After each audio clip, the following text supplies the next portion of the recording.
মহানায়িকা সুচিত্রা সেন, যার নাম উচ্চারণ করলেই ভেসে ওঠে রহস্য, গ্ল্যামার আর অভিনয়ের এক অনন্য মায়াজাল।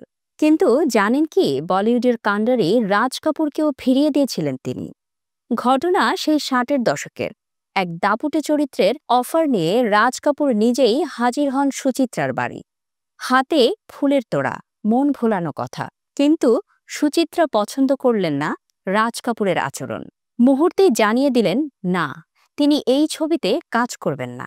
ভাবতে পারেন যে রাজ কাপুরের ছবিতে কাজ করার জন্য বলিউডের অভিনেত্রীরা মুখিয়ে থাকতেন, সেই রাজ কাপুরকেই সেকেন্ডে না বলে ফিরিয়ে দিলেন সুচিত্রা সেন।